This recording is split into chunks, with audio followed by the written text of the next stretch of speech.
After losing all his family, this boy just wanted to be a regular student. Still, he ended up in a military school where they made him a demon by doing experiments on him. Later on, he found out that he was immortal. In this world, your power is determined by the number in your body. The higher the number, the stronger you are, and if your number hits 0, you die. Anime begins with Licht, who is an ugly, disgusting, pathetic gooner with a habit of doing the most redditor of all thing. One day he got himself into trouble by peeking at girls' underwear. Obviously, the girl didn't like it and ended up meeting up him, whipping off billions of his future descendants. Now Licht finds himself in an auditorium along with this guy, whose fit goes really hard for the opening ceremony at special military school. The captain tells them to follow orders no matter what. Second Lieutenant Ferenda, who is also an instructor, steps in to take over. She explains the world they live in is controlled by Alcian, a mysterious god-like entity whose looks he was made in Adobe After Effects that appeared during the time of crisis.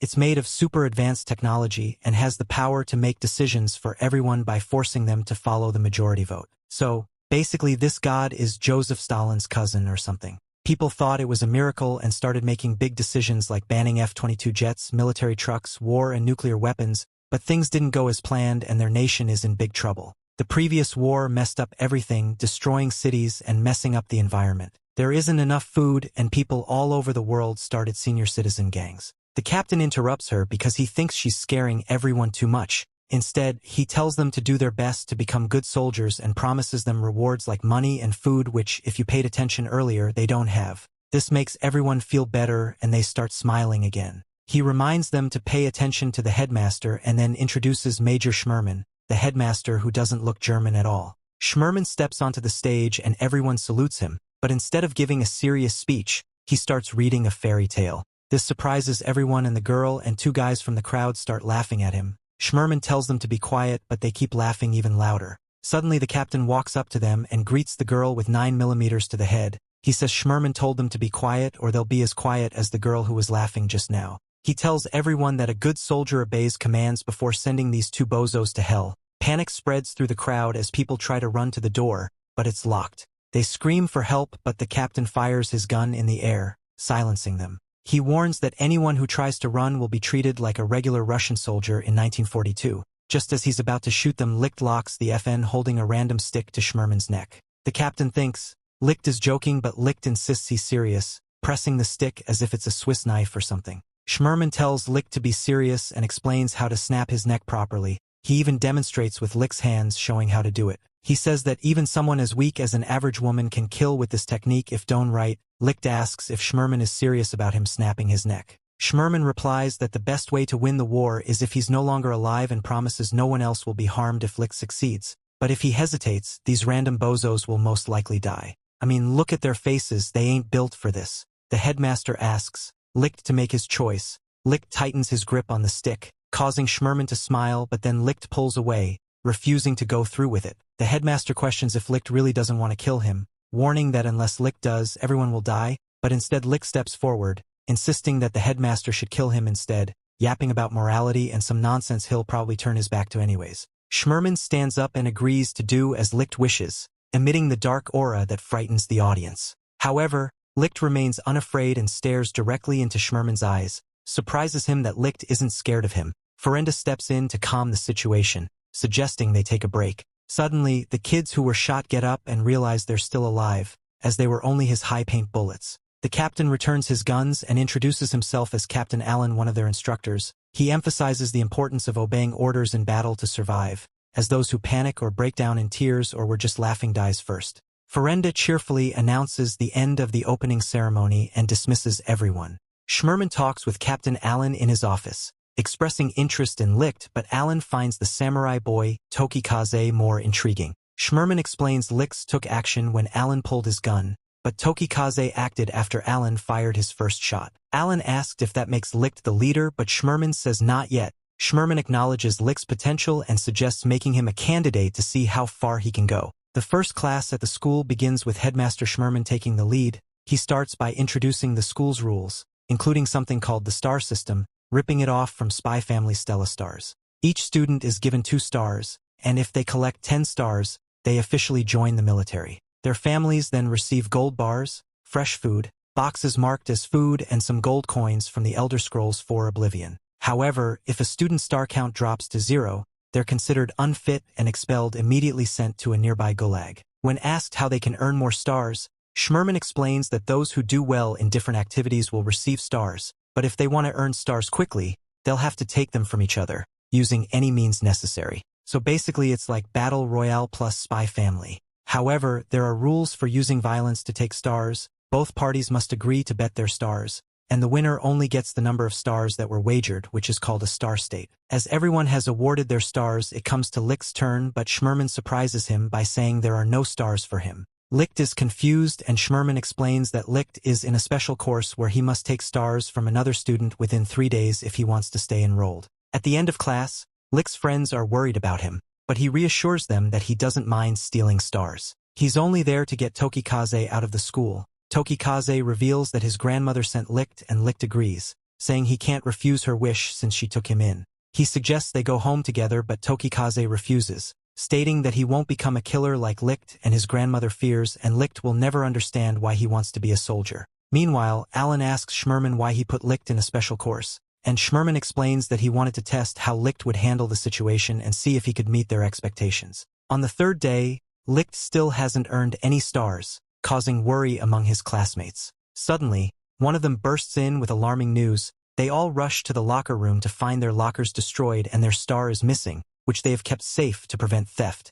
Ichinosi quickly blames Licht because he's a massive gooner and he might be a thief too, but some students insist he wouldn't steal their stars. They wonder who could be responsible and hear a scream outside.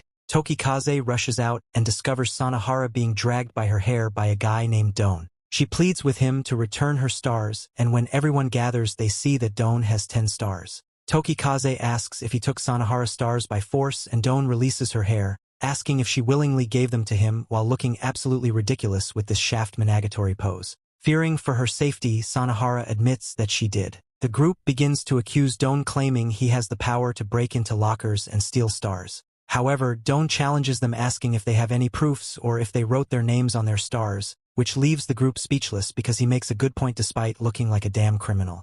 Tokikaze tells Don that he's collected enough, but Don insists on taking his star too and demands that Tokikaze hands them over. One of the girls accuses Don of being greedy, but Tokikaze asks why he should comply.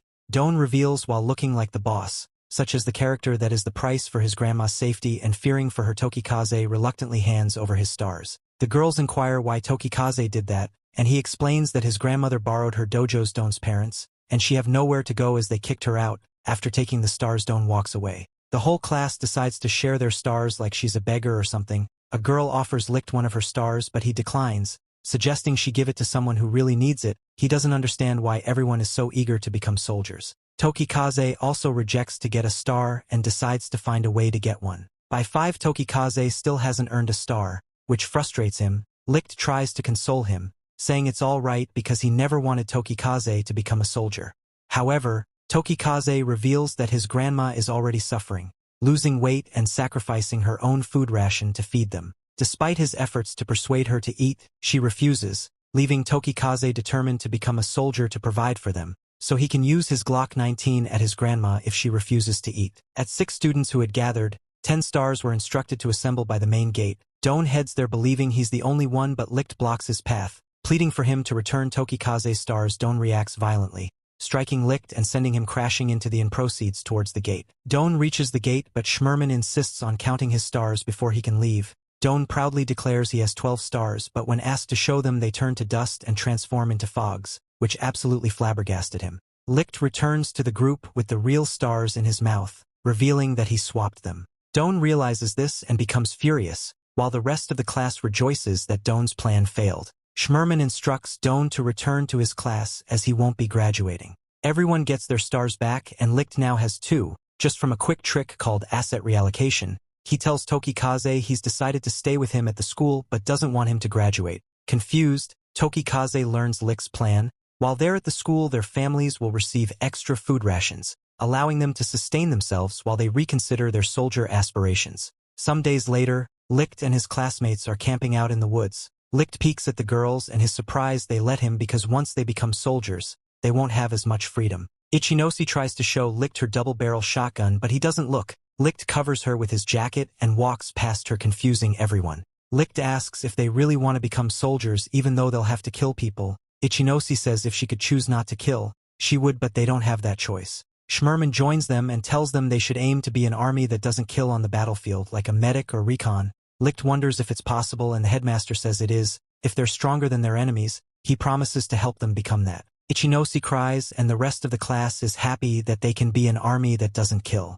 Later, Shmerman heads to a secret lab behind his library. There, Ferenda explains they can't copy the voting ability, but they found new powers from Alting. Shmerman asks Alan about the war. Alan says it's unavoidable and all nations are getting ready for it. Davi adds that Alting should have banned wars forever instead of just banning nukes. Shmerman asks Davi if he knows where those who know about Alting are. Davi says he's found them all and asks if Shmerman wants him to take them out when the time comes, and Shmerman agrees. Davi reminds him that he's risking his life and Shmerman should keep his promise. Alan assures Davi that his genetic information is safe and they'll revive him once they develop cloning technology. Shmerman asks Ferenda for an update on the ACES project. She says the lab rat experiment was success, but there's a problem: violent tendencies. One rat killed the others with its teeth. Shmerman asks why, and Ferenda says it's unknown, suggesting the rat's brain might be too small to control it. She proposes moving to human subjects, but Shmerman forbids it, especially using children like before.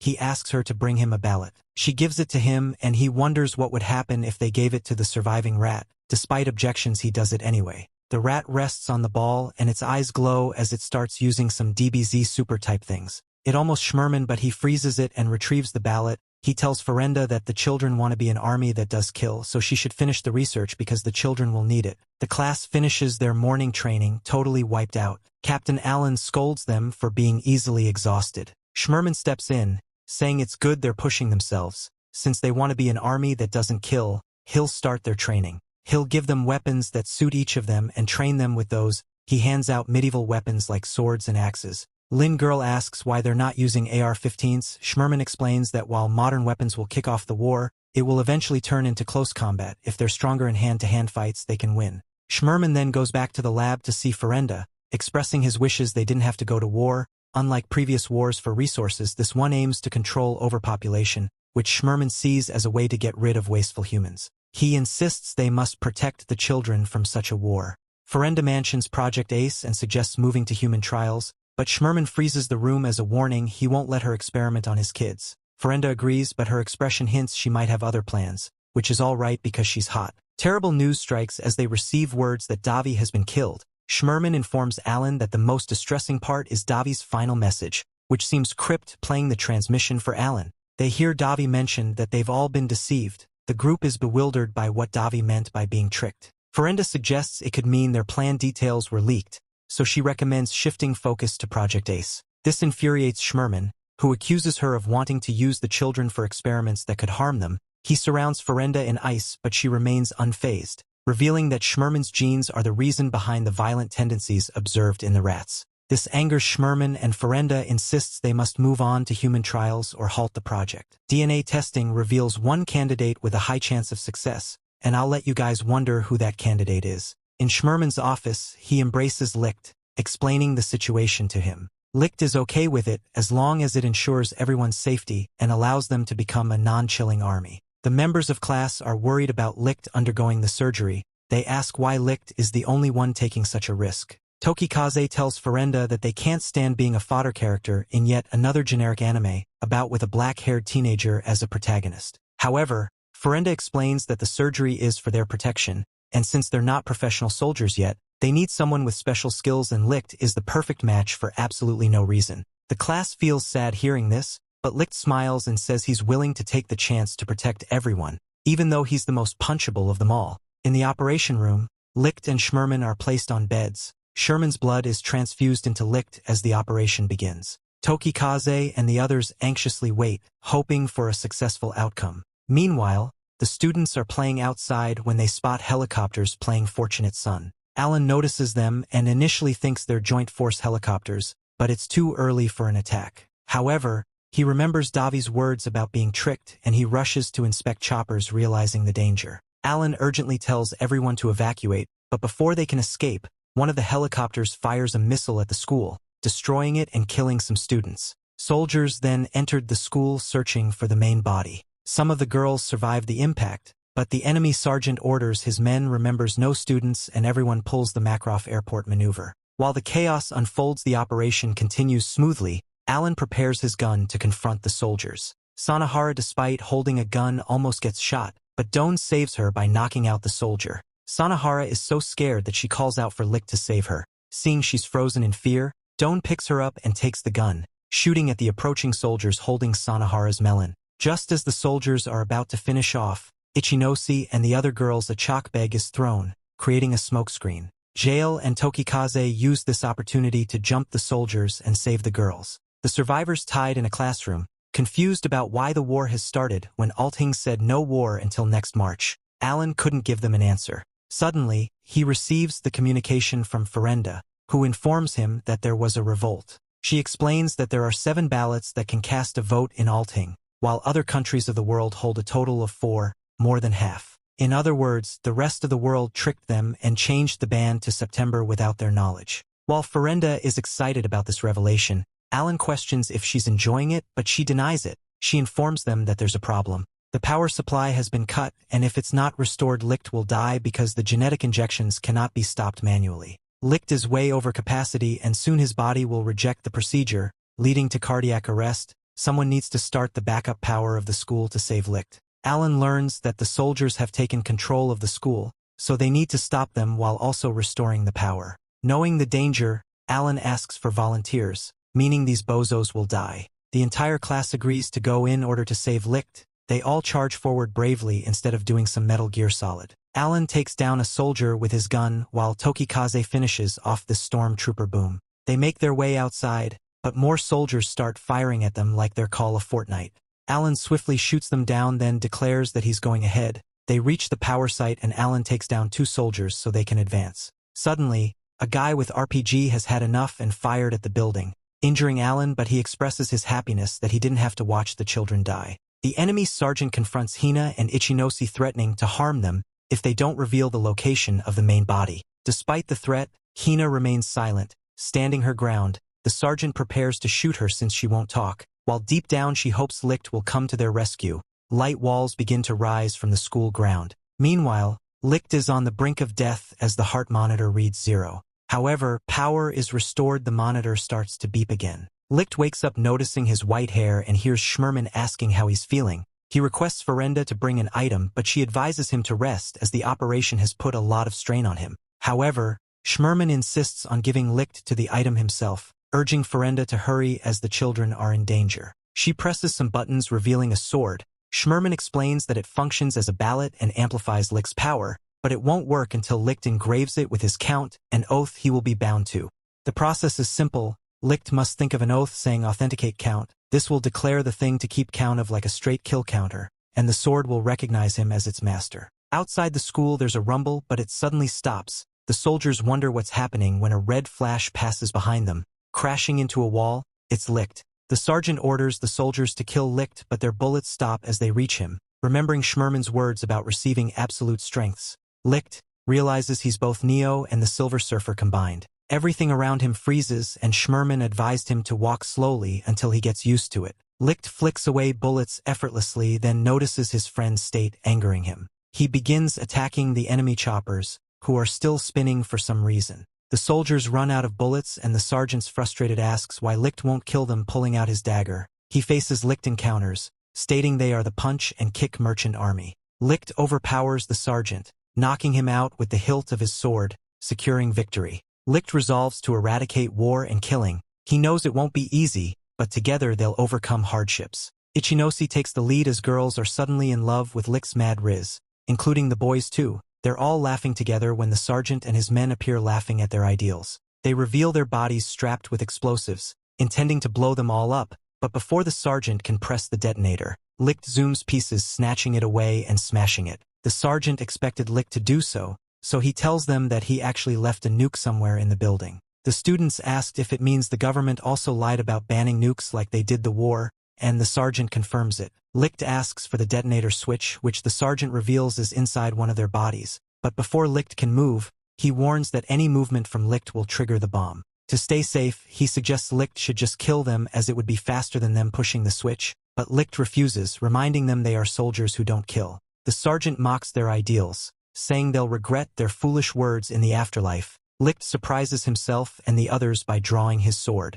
The sergeant laughs and questioning if Licht would really kill them. Licht tells him to stop and surrender, promising they will let them live, but the sergeant refuses, explaining that every kill they make provides for their families. Licht's ideals won't change the fact that their enemies and their families would starve to death if they lost. Licht can't believe it, but the sergeant insists the world is cruel and survival means either they die or Licht and his friends die. He starts the countdown, saying killing is how they protect their families. Licht begs him to stop, but the sergeant argues that such a death is honorable and beneficial for their families. With the countdown reaching 5, Licht recalls their promise not to be an army that kills, almost reaching 1. Tokikaze yells at Licht to stand down as he charges towards the sergeant, ready to end them, but Licht swiftly knocks the sword from Tokikaze's hands and beheads the sergeant and his men with a single swing, shocking his friends with his outs. Before dying, the sergeant admits he played Licht like a fiddle because the nukes is also a lie, but commends Licht for his bravery, advising him to do his best to survive the war.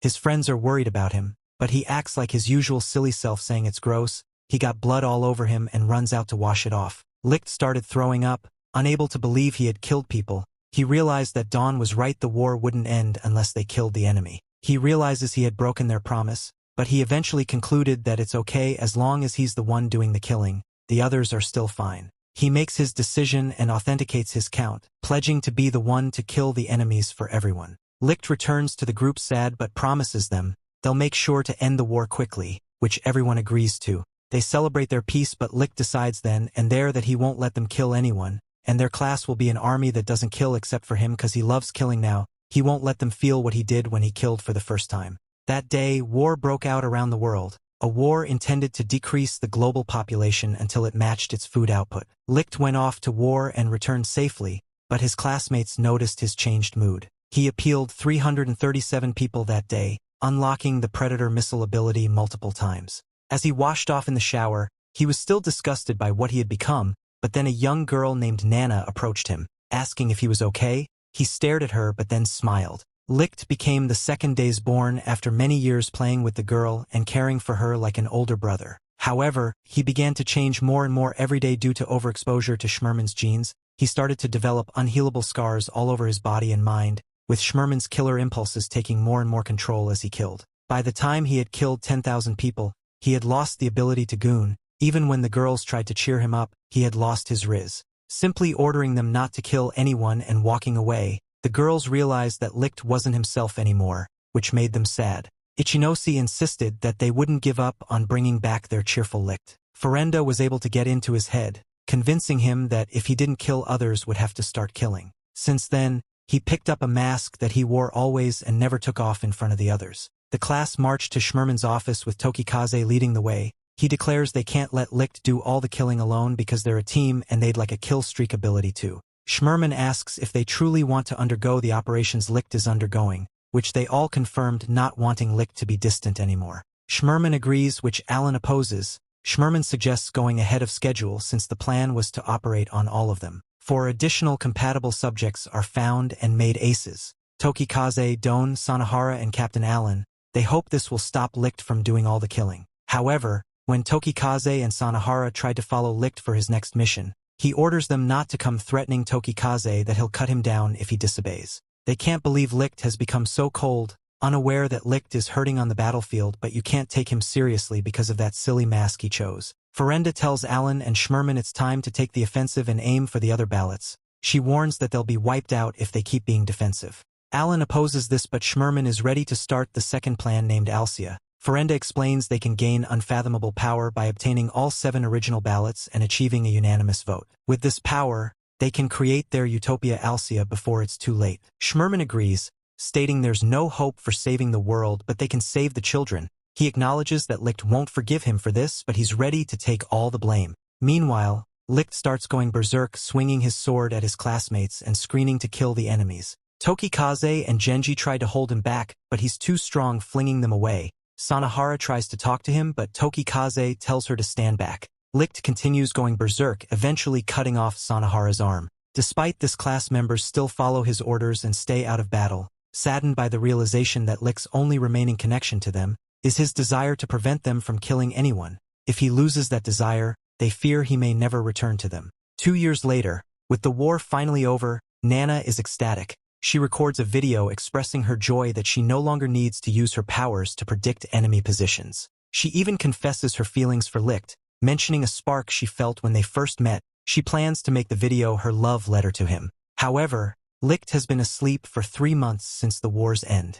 She resolves to train and become more feminine for him until he wakes up, oblivious to the events that occurred on the day the war ended. As it turns out, Schmerman and the others collected all 7 original Dragon Balls or something and passed a resolution by unanimous vote to leave the world behind and create their utopia Alcia, using Alting unfathomable power. They created a continent above the ground. Then, with another unanimous vote, they plundered all the resources from below to prevent attacks from the ground. The population of Alcia was created from embryos of people from different nations and races. However, the new population was kept unaware of the former civilization and the true nature evolving. Alcia was governed by absolute power and the as-it-fit with account enforced on the population. Alcia prospered, while the abyss the world left behind struggled with limited resources stripped away by Alting. Tokikaze opposed this, so he took one of the ballots declaring the class so was against it and ready to rebel. He ran away with it, but Ferenda has stopped Alan from chasing him, insisting that Licht should handle it. In their final confrontation,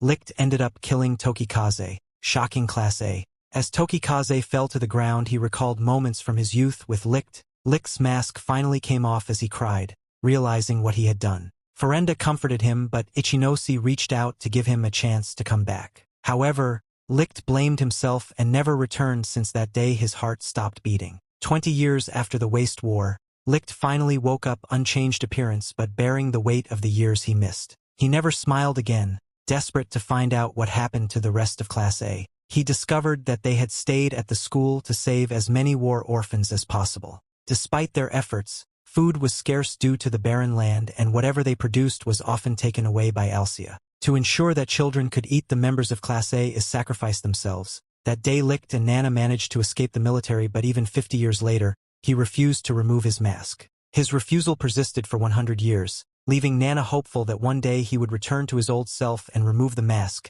She vowed to ask him to marry her when that day came. Even though she would be old by then, she had waited 200 years for him. However, after 300 years, Licht still hadn't removed his mask, consumed by regret. Alcia had become prosperous by stealing from those left in the abyss. Licht, after 3 centuries of contemplation, decided to take down Alcia. He planned to fight the entire military organization alone, driven by his sense of responsibility and remorse. Meanwhile, a young girl called Hina watches with wide eyes as her mom gets pulled into a dark hole, but before disappearing, her mom hands her a special ballad and tells her to find the legendary ace no matter what. With a heavy heart, Hina buries her mom and begins her journey, feeling lonely since she was young and thinking she might always be alone. After a long trip, Hina arrives at a busy town and decides to take a break at a resort. There, she meets some girls who are amazed that she traveled so far. When Hina mentions she's looking for someone important, the legendary ace, the girls are surprised because they thought it was just a fairy tale.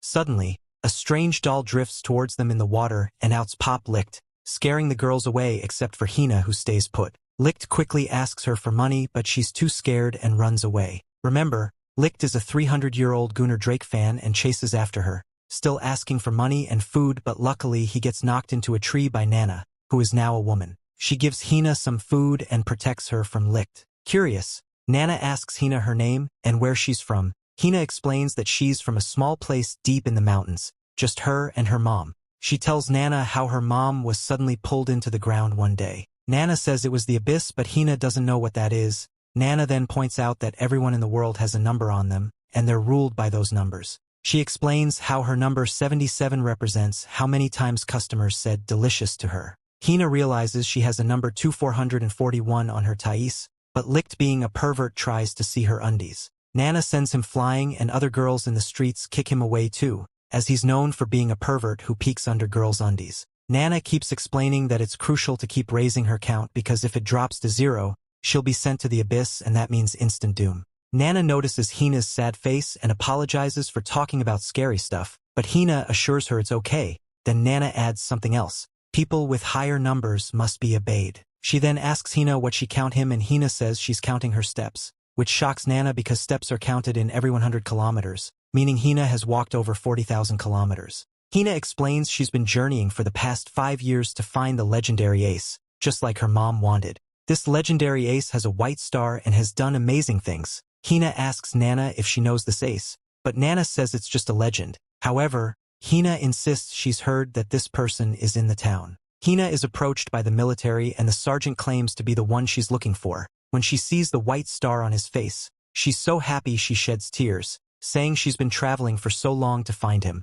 The sergeant asks her to follow him so they can talk more at his house. Nana tries to interfere, but the sergeant warns her it's military business. Hina leaves with them waving goodbye and thanking Nana and Licht for their kindness. Hina finds herself in trouble as the sergeant tries to flirt with her. She quickly changes the topic by showing him the ballot. The soldiers immediately take a serious stance, which confuses. The sergeant asks if she is a ballot holder, but she has no idea what that means. So he draws his sword and demands she hand it over. Hina explains it's her mom's moment. The sergeant slices the couch to show he's serious. He's about to attack her, but she stops him, saying her talent is higher than his, so he has to obey her orders. The sergeant accepts but tells her to bet her stars, and they should enter a star stake or else he has no obligation to obey her. He now agrees, not knowing what it means as it becomes official. Hands start coming out from the ground and the sergeant closes the distance, punching her, explaining that the star stake is an official battle where they wager their count. Then he throws her out of the window, following her outside, saying the star stake is a privilege given to soldiers. He begins strangling her and she begs him to stop. He says it means she's accepting defeat. The hands from the ground appear and take all her stars, leaving just one, then adds it to the sergeant's stars. He asks her to hand over the ballot, or would she prefer another star stake. She asks why he is all this when the ace is supposed to be a hero of the waste war. That's when he reveals the white stars on his face was fake and adds that the ace she's looking for is probably dead since the war took place 300 years ago. He calls her and her mother fools for believing in such a fairy tale, saying she wasted her years looking for someone that doesn't exist, which makes Hina sad that he deceived her and her mother was wrong. He keeps pressuring her to give the ballot when Licht flies in to save her, saying he will bet on her behalf, but he laughs, seeing Licht has a negative 999, calling him the lowest of the lowest and that Licht can't defeat him. He thrusts his sword at Licht, then sends him flying into a bench. Hina runs to check out, but the sergeant pushes her aside and begins slashing at Licht, laughing at him, but his men tell him to stop, as although Licht's count is negative, he hasn't been sent to the abyss and Licht is canceling out all his attacks, which makes the sergeant stop, realizing it's true. He asks Licht to identify himself, about to cut him, but Licht dodges it and appears behind Hina. He tells her to stop looking for the aces as they are not heroes but murderers, and she should just go back and live a normal life. His mask shatters from the sergeant's slash, revealing his face, and his sword shows his true count was 5,700 and it had a white star. He pulls her close and Hina begins to cry because this is the legendary ace she's looking for. Licht tells Hina to close her eyes tight and she does just that. Suddenly, the soldier charges at him. Licht leaves out of the way super fast and the ground cracks under his feet, sending the soldier flying. He starts zipping around like lightning, breaking the ground and buildings with each jump. The sergeant can't keep up at all. Finally, Licht sneaks up behind him and steps on the ground, and the force sends the sergeant crashing into a wall. Every time Licht steps, it's like a wave hitting the sergeant. He demands the sergeant give back the count he took from Hina and apologizes to her as well. He hits the sergeant with his sword, but the sergeant won't quit. He keeps attacking, but Licht dodges. Licht sends him flying to the air and delivers a bunch of flashy strikes. This is why they call him the ace of flashing stripes, and just because he's got a negative count doesn't mean he's weak. It's just that he's been turned down by girls a bunch of times. He jumps high into the air, telling Hina he will return her stars to. As he jumps down, he deals the final blow to the sergeant, who gives up. The hand takes 769 counts from the sergeant, leaving just one, and gives it to Hina, making her count 760. Licht tells her she's okay and she starts crying tears of joy. Then Licht snatches the ballot from her, saying he could make money selling it. Hina is confused and Licht says he's got the upper hand because he has more count, but if she doesn't like it, she can bet her stars. Hina cries again, saying her mom told her to find the ace. Licht gives her a doll for the ballot and tells her he's not the ace she's looking for before leaving. She returns to meet Nana, explaining how Licht took her ballot. Nana examines the doll Licht left, then gives it back to Hina, telling her to hold on to it, saying she'll know what to do with it soon enough. Hina looks at the doll confused, but it suddenly explodes into flowers, revealing her ballot. Licht never took it, but Nana adds that holding a ballot is a serious crime against the Alcia's laws, scaring Hina. In a small town in the middle of nowhere, two military officials, Lin and Pele, are helping the townsfolk. Lin is doing most of the work as her count increases based on the people she helps. Pele tells her that despite all this she won't be promoted, but Lin doesn't mind as long as she can help the people. She says she won't stray from her mission to catch any criminals if she sees one. That's when Pele shows her a wanted poster of Licht that HQ sent, revealing he's a legendary ace who wears a mask. But Lin doesn't want to believe that legendary aces are still alive, and it's weird that someone would be walking around wearing a mask. However, she's wrong as they see someone in a pudding costume wearing a mask. Lin approaches him trying to pull it off, saying the description matches the poster, but the person defends that the masks are different. Lin realizes it's true and lets him go and apologizing. Later, Licht reveals to Lin and the townspeople that he's the one behind the mask, and they start chasing him, but suddenly Licht stops and Lin thinks it's her chance to catch him. However, he yells at her to stop and pushes her away just as an iron spike emerges from the ground where he was standing, impaling him. This saves Lin from being hurt. Behind Licht are some soldiers and Pele rushes to greet their leader, Lieutenant Jail. He introduces him to Lin, but she doesn't pay attention as she rushes to check on Licht. She yells back to Jail that his attack was too much, since they were only ordered to arrest Licht. Jail orders his men to surround Licht and tells Lin that if she doesn't step aside he'll pierce her too, but the iron pierces the pudding costume instead, allowing Licht to free himself. Jail orders his soldiers to attack and they begin thrusting their swords at Licht, not caring that Lin is nearby. Licht avoids the spears but Lin is struggling, so he uses the large spoon he was holding to block the spheres from hitting Lin. The spheres shatter the spoon, revealing Licht's sword which he uses to send the soldiers flying, destroying their spheres. Jail asks the men to stand down as he will handle Licht himself. He asks Lin to recite the mission, which is to arrest ballot holders, the owners of illegal counts called ballots. It's a felony to own one, but military officers are exceptions, as they are allowed to own a ballot in order to catch a ballot holder. Ballot holders can activate unique abilities depending on their count. Jail's ability to create iron objects is one such ability. Licht tells Jail that he should understand that count determines their ability, and with a 900 count, Jail stands no chance against him with Licht's 5700 count, but that doesn't stop Jail. He attacks Licht with iron spheres emerging from the ground. Licht tried to avoid them by going up a hill, but the irons also sprouts from the hill. So, Licht diverts his route and unleashes his flash strikes, jumping around so fast that they can't see him. He tries to escape but Jail interception in the air, firing a huge iron that pushes him back to the ground. Licht realizes Jail is a 900 Konet.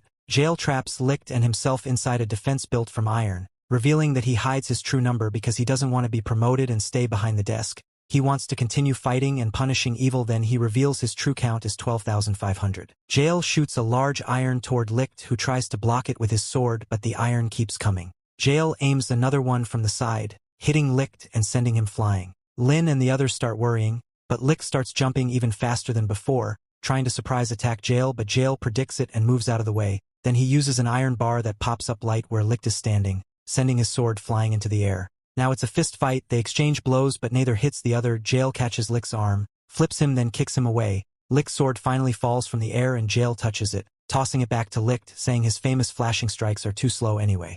Licht won't accept that. He jumps high into the air and the soldiers beg Jail to retreat, saying if the reports are true Jail can't stop Licht's high-altitude strike, but Jail isn't moved. He checks if Licht is flying or jumping by aiming iron blades even. Licht deflects them and Jail concludes that Licht is just jumping and can't dodge in the air, so he starts throwing many iron bars as Licht, who tries his best to avoid them. Jail tells Licht that his count is based on his convictions and the irons he creates are based on those convictions. That's why he can take down any criminal and is known as the Iron Will Iron Jail. Licht, unable to avoid the iron bar, falls straight into a huge iron bar Jail shoots from the ground, knocking him down and allowing Jail to capture him in an iron prison. He undoes the iron defense then, which accepts defeat, but Jail isn't done. He creates an iron whip to hit Licht, but to their surprise Lin jumps in front blocking the attack. She talks to Jail, asking him to take it easy, but he scolds her, saying it's the reason she's still below, because she lacks the resolve to be a military officer. He tells her to stop wasting time on trivial tasks and focus on her military duties.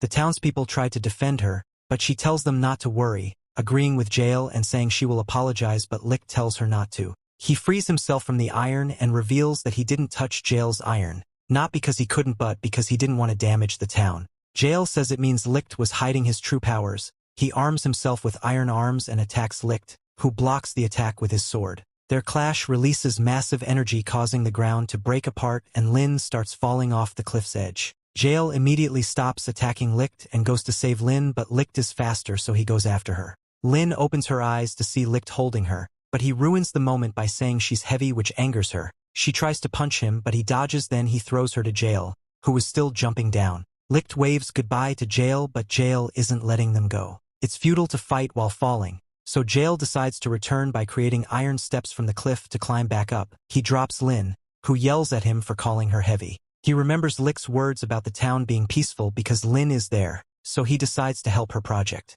He builds a part for the children with his iron and tells her she has 3 days to fill it up with plaster since his iron doesn't last when he's far away. He also adds that she will come with him for the next mission, which makes her happy. Licht is walking around the market with Hina when he's approached by Lin, who scolds him for making her search for him. She thanked him for saving her life, but then handcuffs him to arrest him since he's a criminal. Their chat ends when Jael joins him to fight Licht. He creates iron from the ground, scaring the people away, then arms himself with his iron and they start fighting. He tells Licht not to hold back and reveal his true powers. Licht backs away and he's about to punch him, but then Nana calls their attention, saying their brawl messed up the town. She orders them to clean it up and they both put away their weapon. Jael wakes up in the middle of the square to find it empty. Nana had made them party and drink until they were drunk. He wakes up Lin and Pele saying they have to go after them. Meanwhile, Licht and his group head to Anicaps while Jael and his group hurry to Linden thinking Licht is there, but they come across a weakened soldier who collapsed on the road.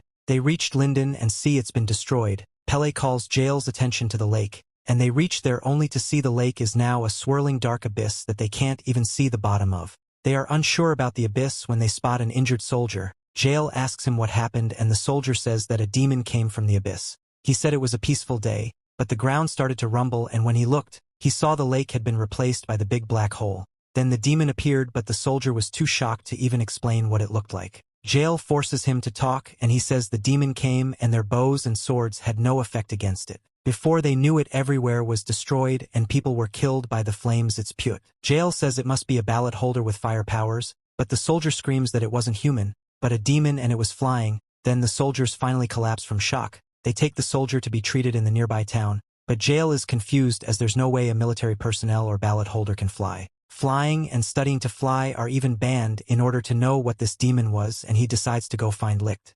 He comes across Licht and his group who were in the neighboring town. Jael immediately attacks him and Licht steps in front to protect Hina, but the iron stops in the air. Jael explains what happened in the previous town with the demon from the abyss, but Licht doesn't know what that is. Jael says he knows Licht, it's not the demon, but he's sure Licht knows something and he wants to get that information out of him. Nana tells them to calm down as they are ruining their business, so they both put away their weapons. Jael sits and Nana gives him wine to drink, but he thinks she wants to get him drunk again. She says it's just a friendly drink. Jael sits and drinks and Licht pours him more, which he continues drinking.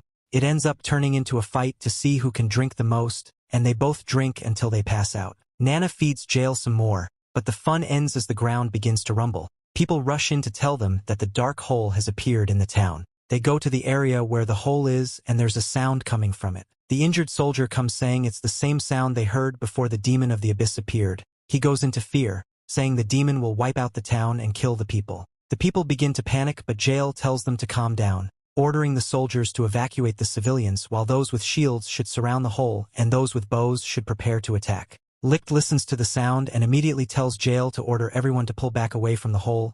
Jael grabs his cape, saying Licht knew what the demon of the abyss was after all, but Licht is shocked at what the demon is, as it was meant to have been destroyed in the war. Pele tells Jael that the demon is coming out and everyone is in shock as the demon emerges from the hole. Licht can't believe it still exists, despite being destroyed from the sky and the war. The demon turns out to be the chopper, aiming its gun and shooting at them. Jael quickly creates an iron wall to block the attacks. The chopper flies away and turns back to fire a missile which Jael also blocks, but it blows away half of the wall. Licht immediately orders the soldiers to evacuate the people and stay away from the chopper while he tries to take it down. Jael confronts him to explain, but Licht says they should prioritize saving the people, revealing the stars on his collar, shocking Jael's and the others who learn that Licht is a colonel. Jael is shocked that Licht might actually be the legendary ace. Licht tries to take out the chopper, avoiding its bullets and trying to draw its attention. People begin to evacuate, running for their lives. One child is left in the road and Hina tries to help him, but the chopper aims a missile at her. Luckily, Licht steps in and slices the missile, exploding it in the air. He goes after the chopper and everyone has faith in him, praying he makes it, but then many black hands merge from the ground, which the military calls alting, spotting him down onto a building. Alting goes after the chopper but it's too high for it to reach. Licht tries to go after it but Alting stops him. Licht keeps trying and Hina asks why. Pele says Alting attacks anything that comes close and Licht can't stop it. The chopper continues its attack and Licht tries to slice Alting but he gets electrocuted. Hina is worried, saying it happened before when Licht attacked Alting. She begs them to save Licht but Jael says as military they can't interfere as it's against the laws and punishable by death. Licht keeps attacking Alting and getting electrocuted. Jael says they can attack Alting but they will be breaking the law. Licht keeps attacking Alting until he's swatted down to the ground. Hina tries to go to him but Nana stops her saying she will get in his way. Hina cries, saying it's not fair that Licht is fighting alone and protecting the people trying to save them but they won't lend a helping hand. Lin tries to convince Jael, but he says he won't let her break the law. However, he takes off his glasses, asking if Lin could find them because without them he can't see anything. Then he creates an iron bar and throws it at Alting which catches it. He keeps throwing more. Lin is worried saying it's against the law but Jael says he won't break the law but he can't see what he's doing. Lin understands what Jael is doing. She also claims she can't see and breaks the ground, throwing rocks at Alting. The soldiers claim they can't see too and start throwing things at Alting which keeps catching them. Licht sees this and finally able to pass Alting using the items in his hand as leverage but he is shocked when he looks inside the chocolate. Jael goes to see what Licht sees but they are suddenly fired at and the chopper ends up crashing into the abyss and Licht and Jael had to move away to avoid being hit. They look up to see a figure flying in the sky with guns and hands. The figure appears behind Licht, pointing a gun to his head calling him commander. Licht turns to see it's Sanahara. Jael asks who she is but he's shot in the chest by Sanahara and falls to the ground. Licht goes to check on him. Lin asks why she did it and Sanahara introduces herself as one of the legendary aces, the ace of pursuit. She announces that they all forget what they saw and not mention it. But since that's something that's impossible, she proceeds to say that the people killing both civilians and soldiers. Licht goes to stop her but she hugs him from behind, saying she misses him. He turns to her begging her to stop. She hugs him, saying she obeyed his order to kill people and continues shooting the people. She says she changed for him and Licht tries to free himself from her grip. She frees him and he jumps down. She flies higher, saying just like him, she will kill the people calmly and quickly and Licht should praise her in the end. She starts raining bullets on the people. Licht shows to stop but she shoots at him. He blocks the bullets but they swallow him regardless. She tells him not to forget that her power is that her shots follow the target no matter where he runs or hides. The bullets behind Licht change trajectory to his front and keep him causing him to fall to the ground. Hina runs to him but she's held hostage by another soldier pointing a gun to her head. More soldiers of Sanahara put the rest in gun hostage. Pele tries to save Lin but he's punched and they are all subdued. Sanahara tells Licht that to save them, he just has to go back to the way he was but Licht begs her to stop as he doesn't want to kill her. She says that she desires him to kill her but he won't because he's just Rahito, the kind-hearted senior. So they pin him down and in front of him one of the soldiers points a gun at a child's head. She tells him to become the ace of flashing strike or else the child will die. And she's sure he can feel the burning desire to kill fuel in him. Licht assures the child he will save him but the boy starts crying for his mommy. Sanahara tells him not to make promises he can't keep. She leaves and orders the soldier to kill the child. There's a gunshot but Sanahara turns to see half of her men dead. Licht the men were being wiped out at great speed. Licht picks up his sword even when Nana tells him to stop. He tells her to be quiet. He tells all of them that they all wondered who he was. He wears his mask and says he's the plunderer, wiping the gun off Hina and he says his goal is to take everything from Alcia. He now faces Sanahara, who is so happy that he's back to his old self and he can now kill her. He tells her not to forget the rules when two aces fight. She agrees, saying she will bet all her stars, which she also accepts and Alting appears to officiate the star stake. They begin fighting, Licht avoiding her bullet and Sanahara firing away. The others are shocked and Nana says this is the fight between two legendary aces, which only ends until one of them dies. Lin says Licht will be fine but Hina says she's not sure as Sanahara's count is 32,000, while Licht is 5,700. Licht is deflecting the bullet but a bullet finally hits him, slamming him into the wall but Pele says it's not possible and between Licht and Jael's fights, Licht held his zone despite Jael having a higher count and the only possibility is that Licht is hiding his true powers. Licht stands and shouts as he releases a red aura into the sky, and his count begins to increase which the others didn't believe was possible, but Nana says it isn't. Since Licht is an ace by the time it stops, Licht's count has gone up to 57,000 and Nada is scared. Sanahara is happy with this and says Licht can finally kill her as he can preserve the killing intent from him. But as she blinks she doesn't see him on the ground. She becomes scared looking around to see where he will come from. He appears behind her and she fires at him, but he jumped away. She tells him it's impossible as her bullet will follow him, but she's shocked to see her bullet falling to the ground cut in half. Licht appears behind her, overwhelming her by hitting her from all directions, not letting her react. Nana tells them to get away from Licht as he's no longer Licht. She says that Licht told her that by releasing the power of the ace, another personality takes over, which Licht says is the intent to kill Schmerman. Licht screams as his aura changes from red to purple, unleashing the power of the ace. Licht charges at Sanahara, who shoots at him but her bullets bounce off. Nana warns everyone that Licht has turned into a monster will hurt anyone nearby, whether they're friend or foe, until he collapses from exhaustion. Sanahara runs out of ammo and Licht hits her, creating a bright lights that sends her crashing into a wall. Pele notices Sanahara's count as reduced to 16,000. Nana explains that Sanahara was under the control of another personality, seeking stronger power, but now she is back to herself. Sanahara opens her eyes, sees blood on her hands and screams. Nana reveals that among the aces, there was a girl who never killed, but she was scared and felt useless, yet she was the kindest among them. Sanahara starts crying, realizing what's happening. Nana says they must have used a drug on Sanahara to force her powers out against Licht. Licht approaches her, calling her names, and Sanahara shoots at him, declaring herself the enemy. Hina hugs Licht, begging him to stop and return to his normal self. He grabs her, saying she's an enemy, but Sanahara shoots at him, buying them time to run. Licht kicks her away and prepares to deliver a final blow, but Sanahara just wants to see him smile like before. Jael intervenes, stopping Licht and wearing Sanahara's glasses for her. He faces Licht, affirming he's the new enemy, and Jael gets ready to face Licht, who raises his sword to attack. Their clash or blinding light making it hard to see, and Jael is pushed back. His chest wound reopening,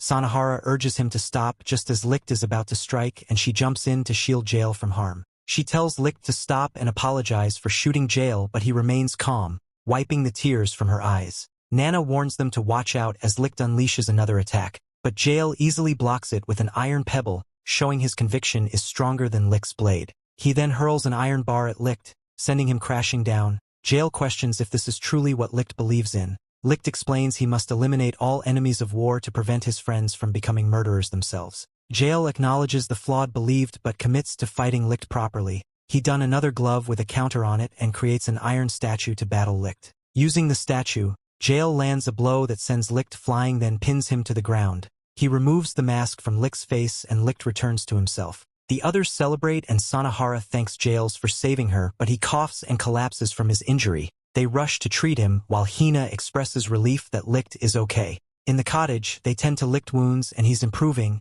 Hina asks about Jael and Pele informs them that Jael was summoned by the Supreme Commander. Jael meets the Supreme Commander, who turns out to be the former Captain Allen. Jael questions him about the soldiers in black uniforms who attacked them, claiming to be part of the Alcian military. Allen reveals that it's a secret known only to top officials. The black uniformed soldiers are actually part of the Alcian Supreme Military Council's Special Services Unit, tasked with assassinations and abductions under the royal family. Allen warns Jael to steer clear of them, as they're all powerful elites with ballots and crossing them could be deadly. Back at the cottage, Licht understands why Jael was summoned, but the others are confused. Licht agrees to turn himself in, suspecting that the council figured out they attacked Alting and offered to spare Jael's men if he handed Licht over.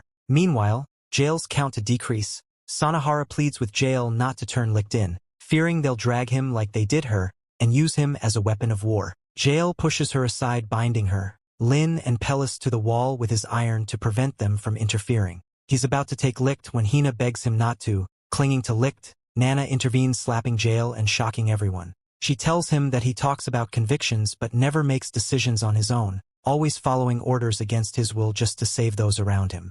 Licht, on the other hand, would defy those orders and take on the army and the nation to protect everyone. Jael realizes she's right and releases everyone. Nana starts shedding tears, reminiscing about how 300 years ago they were the only ones who stood up against Licht and believed in him too. She reveals her power and assures them she'll take care of them. Nana urges them to go back 300 years to see what happened and possibly change things, as she couldn't. She warns them to be careful, emphasizing that it's not a dream and letting their guard down could be fatal. Jael, Pele, Lin and he now find themselves in an unfamiliar place. They see Sanahara heading towards a building and call out to Licht, who is also approaching. Licht looks at them as if recognizing them, but Sanahara pulls him inside. They enter the building filled with people attending the opening ceremony of the military school. Jael notices that this Licht seems different from their Licht. Someone bumps into Hina, Doan, who rudely pushes Lin to the ground. Jael steps in to defend them, but realizes he doesn't have his powers. Doan punches him, drawing attention, but a fight is avoided. Later, they eat in the cafeteria where Jael and Tokikaze don't get along. Hina thanks for saving her earlier, teasing him about his tendency to save girls, which leads to a playful scabbles. Pele informs them about the record room, where he shows them a video of something falling from the sky and the Alting file. However, he's denied access to further information. Captain Allen arrives explaining Alting role as a god that saved humanity and its impact on the world before leaving. They realize that Alting wasn't created in Alcia and that everything about Alcia originated from here. Jael acknowledges that their task is more significant than just learning about Licht. During their camp, Class A decides to become an army that doesn't kill, with Schmerman encouraging them. Jael, however, becomes skeptical of Schmerman's motives. He followed Schmerman to his office and overhears him talking with his crew about plans to take down Alting, the Aces project, and display the power of the ballots. Jael senses evil intent from Schmerman and collapses to his knees. Captain Allen hears his labored breathing when young Nana approaches, warning Jael that he'll be killed in 5 seconds if he doesn't leave. Captain Allen comes out but nobody is there. Nana escorts Jael to her room, ensuring his safety before teleporting to a nearby clock, surprising Jael with her abilities. She reveals herself as Experiment Number 7, nicknamed Nana, explaining that she's from the future. Future Nana instructed her to educate those she sends to the past about current events, proposing again to Jael, who declines. She clarifies that she's the first ace with time-traveling powers. Jael realizes that all the aces were products of the school. Nana explains that people with genetic synchronicity to Alting like Schmerman emerged after its discovery, gaining powers without ballots. Schmerman's DNA was used to create moral wizards by implanting into others. They used children like her for the experiment, but she was the only one who survived. Nana reveals Licht is next for the surgery, and Jael ponders if they should stop it to alter the future. However, Nana admits her future self provided few details. Jael questions why Licht becomes a killer in the future and why Class A never becomes a non-killing army, but Nana lacks answers. As time dwindles, Nana feels dejected. She gives Jael a memory card, a gift from her future self. Explaining its significance, Jael offers to take her with her, but she declined, fearing it would change the future. Yet Jael believes the change should start with him helping her. She smiles, understanding why he wasn't sent alone, and encourages him to continue without her. Jael promises to return in 300 years to fulfill her wish, and she agrees, bidding him farewell as he ventures on his journey. After gathering all the information, Hina insists they can still save Licht. They just have to stop him from becoming a killing monster by helping him keep his promise of not killing anyone. They believe they can win the war without letting Licht kill anyone. Since Licht values them as classmates, they can support him by staying by his side. Jael joins them, agreeing with Hina and saying they can save Licht and Nana too. Pele argues that Licht becomes an ace and wins the war by going on a killing spree. Hina disagrees, saying ordinary Licht is stronger than killing Licht, a point Jael admits to, recalling his first fight with Licht. Pele gives up the argument and Hina insists they must prevent Licht from killing anyone. Allen interrupts them, announcing that Ferenda say the operation is going fine. Hina relays this news to the others, indicating that Licht's surgery is going well. Lin feels disappointed in herself for not figuring out how to help Licht, but Hina did. Pele comforts her, telling her not to blame herself and acknowledging her helpful nature as a likable trait. Lin denies anyone liking her, but before Appeal could confess his feelings, the war begins and the school comes under attack. They witnessed Licht killing the soldiers for the first time to prevent them detonating the non-existent nukes, feeling sad because they couldn't stop it. Hina rushes to check on him. She searches for him and finds him regretting his actions, not even listening to her attempts to comfort him. Time is running out as they begin to glow and are pulled back to the future. Jael says goodbye to Tokikaze and the others.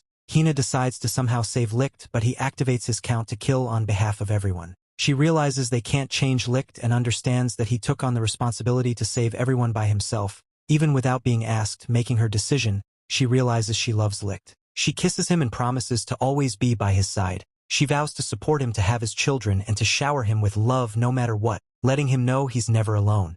They return to the future and Nana acknowledges that they couldn't change the future, but she is okay with it. She just wanted them to understand how everything started. She suggests they go eat, but Hina asks to see Licht. She finds them on a cliff and asks if they can pick up where they left off 300 years ago. But Licht tells Hina that he can't pick up where they left off because she's still a child and he's over 300 years old. Covering her up with his cape, he advises her to grow up and pursue things she loves with someone she truly cares about. Upon their return to the camp, Everyone is shocked when Jail punches Licht suddenly. He asks Pele to give him the tablet they brought back. It contains Nana's video after the war where she mentions being Licht's wife embarrassing Nana. The video continues with Nana reporting Licht's well-being, and the final clip shows her crying, confessing that Licht is reminded of the war whenever he sees her and she doesn't know what to do. She begs someone to save him. Nana tries to defend herself, saying they were things she said when she was still young, but Licht hugs her and apologizes. He explains that he didn't take off the mask because he didn't know what expression to wear and he didn't want to worry her. Many times he couldn't even fake a smile to reassure her, but the truth is he survived for 300 years because she was by his side.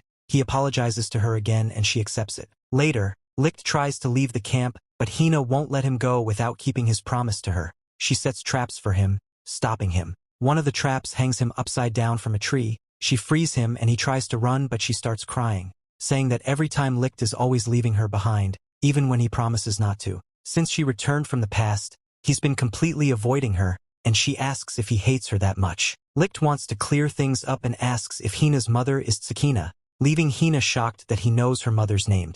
Licht explains that Tsukina was his childhood friend, but he wasn't sure if she lived after 300 years. Seeing Hina with the original ballot confirmed to him that she was Tsukina's daughter, he reveals that the ballot grants the owner the right to cast a vote to Alting, and gathering all 7 can control anything, even the laws of nature and the secret of Alcia. He speculates that Tsukina must have taken it from the Special Service Unit under Shounen, something she's great at. Meanwhile, Shounen receives a report that they found Hina. The soldier suggests retrieving the ballot, but Shounen insists it's part of the plan. He's giving Licht something to protect, a way for Licht to return to him, as the ace of flashing strikes he desires. Licht tells Hina he's not the ace she's looking for and asks if she knows about her father. She replies that her mother told her she died a while back. Licht reveals that she was the one who killed him and that Hina met him in the past. He introduces her father as Tokikaze and explains that Tsukina was his fiancée. Hina is shocked to learn all this. He adds that Hina is the name of the ballot Tokikaze used in the Waste Wars. Licht believes she should see him as a hero but also as the enemy she should hate for killing her father. He informs her that he will be leaving her once again to face the army. Overwhelmed by this new information, Hina faints. Before he leaves, Jail confronts Licht, asking him what he intends to do with the original ballot, and if Licht really plans to eradicate the nation with it. As a military officer, Jail feels it's his duty to stop Licht if that's the case. Licht draws his sword ready to fight Jail. Jail admits he doesn't value friendship as much, but there are others in their group who do. He questions if Licht is leaving them just like he did with Class A. Licht explains that he has to leave because those who follow him to the battlefield might die, and he can't allow them to get blood on their hands.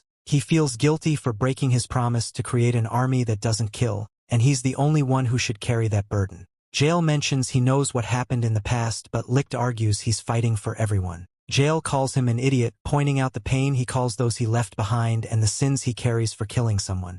Licht argues that it's better for him to bear the burden than for others to do the deed. He's traumatized by the smell of blood, but he's okay with fighting for them to keep their promise. Jail accuses Licht of seeking self-satisfaction. He warns Licht that if he thinks he can take on the whole army alone, Jail is ready to stand in his way. Licht agrees, both of them locking heads together. They go their separate ways, but Licht asks Jail to protect Hina and everyone else. As he flies through the air, he expresses gratitude for the group and wishes he could accept Hina's feelings. However, he's scared he'll hurt someone dear to him again. He only hopes that when everything is over he can see her again. Shounen is informed of Licht's approach, but he decides not to intercept and lets Doan take the lead as he's been waiting for Licht all along. Licht reaches the capital but is suddenly attacked by a gravity force that smashes him into the ground. Doan boasts that Licht's flashing strike is weak against his gravity power, with a number over 120,000 on his chest. Doan declares himself as Licht's natural enemy. Despite Licht's attempts to prove to Doan,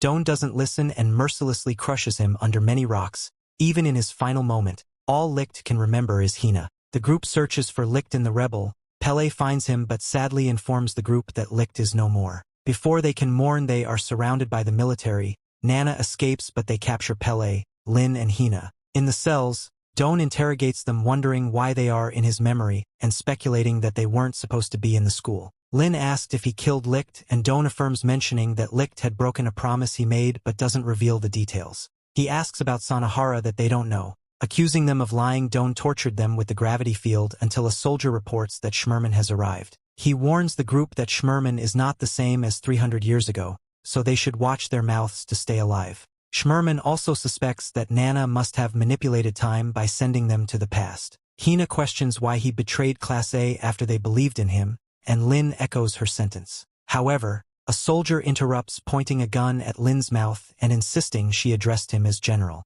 Schmerman explains that the selection began from the day of the entrance ceremony. The army that does not kill was a test to weed out the weak. As they were gullible enough to believe in such a fantasy, they weren't suited for the army, which saddens them. He then orders Doan to perform the ace operation on them, shocking everyone. He tells them not to worry about examining their genes and instructs them to test the new drug on them before leaving. The soldier moves to administer the drug to Hina, but Doan insists on carrying out the gene compatibility test. The soldier refuses, citing the general's orders, and explains that the drug can turn anyone into an ace without considering gene comparability. Doan confronts the guard for his compliance and decides to free them, revealing that his count is based on the number of times he forces someone to submit to him. He refuses to obey the general's order and urges them to leave. As they prepare to depart, Hina tries to pick up her staff, but her bag gets caught in the soldier's belt, tearing it and causing the original ballot to fall out. Enraged, the soldier realizes they have the original ballot and uses his gravity to press them against the ground. He declares that he won't let them destroy Alcia, which the aces went through hell to create. He tells them he won't let anyone, women or children, destroy Alcia. Hina insists they weren't planning to, but he accuses her of lying and applies more gravity on her. He believes their association with Licht is proof of their intentions, so he decides to send them to join him in the afterlife. Lin, near the stairs, tries to run towards her horse, but he increases gravity on her to stop her. Intending to kill her first, Hina and Pele hold on to Doan, releasing his gravity on Lin, allowing her to move. Hina tells her to reach Licht as there's no way he's dead. Doan kicks Pele away and strangles Hina, claiming Lynch is dead, but Hina insists he's alive and urges Lin to wake him up. Lin quickly rushes to the horse and Doan goes into her, using his gravity powers to throw rocks at her, injuring her leg. Despite the pain, Lin keeps riding. He returns to Hina and Pele, saying Lin will bleed out and die. Hina insists Lin will return with Licht no matter what, staring Doan in the eyes. He challenges her bet her life and she agrees, including Nana, who she reveals hiding behind the wall. Lin reaches Licht's location and crawls to him due to her injuries. She tries to wake him up, but he doesn't respond. By nightfall, Doan says he'll kill them by sunrise. If Licht doesn't appear confident he killed him. Lin realizes it's too late for Licht and tries to convey her thoughts but gives up, falling unconscious. Suddenly she wakes up to find the town people around her, treating her wounds and urging her to say her final words. She tells Licht that she loves him and bids goodbye. As the sun rises, Lin, still weak, tries to return to the others but starts to fall. Licht catches her asking where everyone is, realizing he's alive. She cries in his arms since the sun had risen. Doan prepares to use his gravity to kill them, but Hina still believes Licht will return, and Doan knows it too, that Licht is not dead. He's about to crush her when Licht appears in a flash carrying an injured Lin. Surprisingly, Doan pauses when Licht asks for a moment. Licht hands Lin to Pele, instructing him to treat her with the first aid nearby as she has lost a lot of blood. Nana follows him, telling Hina to stay with Licht, and then Licht apologizes to Hina, admitting he lied to her. He tells her she's not a child, expressing his love for her. He confesses that despite promising Lin he would tell her, he kept running from her. He says he can't be a hero because he killed her father, but Hina kept searching for him even when he tried to push her away. Licht acknowledges Hina's insight, realizing that even though he distanced himself from Class A by resorting to violence, he was never truly alone. He faced Doan, admitting his failure to uphold their promise. Though Licht hates breaking his vow to protect Alcia, Doan argues that the city's survival hinges on their actions, citing the threat of food and resource shortages if Alcia falls. Doan hurls rocks at Licht, who dodges them and attempts to slash the Doan's gravity sphere, determined not to break his promise again. Licht resolves to reunite with Hina, severing his spear and sending Doan crashing to the ground. He proposes ending the conflict, but Sanahara suddenly reappears, now intent on killing Licht herself, turning the tables into a 2-against-1 scenario. As Sanahara opens fire, Licht tries to flee, but Doan anchors him with his gravity. Despite using his sword to deflect the bullets, Licht is struck. Finding himself in a precarious situation, both Sanahara and Doan relentlessly assault Licht. Sanahara's gunfire pursues him while Doan's gravitational force pins him down whenever he attempts to escape. Even as Licht takes to the sky, Sanahara's bullets home in on him. Doan combines his power with the bullets, creating gravity-infused projectiles that knock Licht from the air. Despite the barrage, Licht remains resilient, deciding it's time to conclude the battle. Doan employs gravity to immobilize Licht while Sanahara continues her assault. Despite Licht's efforts to defend himself, Doan increases the gravitational force, forcing Licht to lower his guard. Sanahara expresses her disappointment in Licht for rejecting her when she sought to accompany him. She questions why she must shed more blood to be close to him, while Licht continues to evade her shots. Doan blames Licht for Sanahara's transformation, crashing him to the ground and accusing him of misleading them about becoming an army that doesn't kill. Licht tries to defend himself, but Doan crushes him harder, accusing him of breaking his promise. Licht recalls asking Doan during the war why they had to kill even children during the war. Doan simply said it was war, and now they had to ensure they were the last ones to do the killings. Licht tries to get Doan to listen, but he refuses. Nana jumps in, telling Doan to stop, saying it's not Licht's fault, but he hits her away. Unsure of what to do next and trying to save everyone, Licht wants to unleash his full ace potential, but he doesn't want to. Just as he's about to, Jael appears, breaking the gravity pull on Licht. Licht asks why Jael came, and Jael says Licht requested him to protect everyone, and he never turns down a friend's request. Doan and Sanahara attack them, but Licht and Jael deflect both attacks. Jael faces Sanahara, who asks why he interfered when Licht was about to become an ace again. Jael says Licht doesn't want to. Sanahara accuses him of lying and shoots at Jael, but the bullets are deflected. She mocks Jael, saying his power is just one, but he says it's enough to stop her. She fires at him, some bullets hitting while others are deflected. Sanahara boasts about being an ace, claiming Jael can't defeat her, but Jael counters, saying she's not like Licht, which angers her. She argues she's just like Licht and starts shooting at Jael, but her bullets don't touch him. Confused and frustrated, she vows not to let Jael tear her away from Licht, but her bullets prove ineffective against him. Jael calmly approaches her, pointing out that her bullets lacked conviction. He empties her guns and she tries another, but it still doesn't work. Jael explains that without true conviction her bullet can't harm him.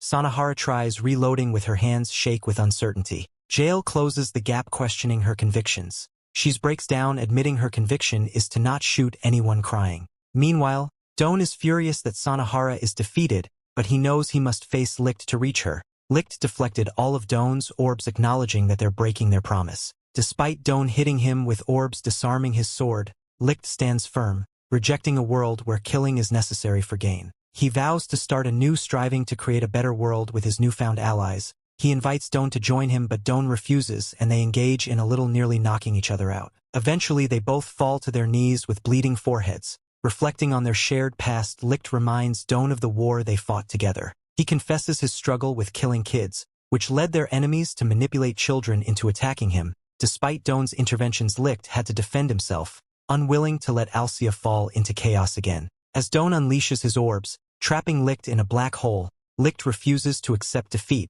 determined to fulfill his promise and forge a better future. Licht wakes up to find himself in a field filled with skulls stretching as far as he can see. Suddenly, masks start appearing in front of themselves and claiming to be the masks of the aces. They begin to fill his head with dark thoughts, saying they exist only to kill and their souls will never find redemption. Even Licht's own mask appears and he's ready to lash out, but the mask tells him something unsettling, that Licht is ready to even kill himself. The mask offers Licht a way out of all this. If he doesn't want to kill anymore, he can just stay there forever, nobody can reach them, and since there's no one to kill, they no longer need to shed blood. But Licht refuses, saying he won't be trapped there. He slashes at one of the masks, but it just comes back together, warning him that the more he tries, the more pain he'll be in. Licht stands firm, declaring that his friends are waiting for him. He keeps flashing at the masks, but they keep rejoining. They call him a commander of an impossible dream, an army that doesn't kill but is led by a killer. Licht admits that he has made mistakes, even hurting his friends in the process, but he wants to make things right. However, the mask tells him it's not possible. The only solution is for him to stay in the field of sulk. He slashes at Tokikaze's mask, which questions if he wants to hold Hina in hands that murdered her father. Licht agrees and gives up, overwhelmed by the weight of his actions. But then he hears Hina calling to him. Don't tell him he's not coming back, but Hina insists that Licht will make it because he never gives up and she won't either. Jael and Sanahara, believing Licht will return. Doan prepares to strike them, but Hina's voice becomes clearer and Licht stands up, remembering his promise. She keeps calling for him and he declares that he promised her he'd return and win the battle. His sword begins to glow as he tells the masks he's going back to the people who matter to him. They warn him he'll be in pain as he returns, but he says he has people to share that pain with and to share his emotions with. He slices through all the masks and pierces the heap of skulls. Doan's orb in his hand begins to glow and expand, and Licht breaks out, telling Doan he promised Class A and has not yet fulfilled that promise. Doan is furious and tries to attack him, but Licht blocks it, inviting Doan to join him as he punches him into a wall, defeating him. The others join him, happy that he has returned. And with that, we have come to the end of this season. Stay tuned for more amazing anime. Don't forget to subscribe to the channel and activate the notification bell to receive all the latest updates.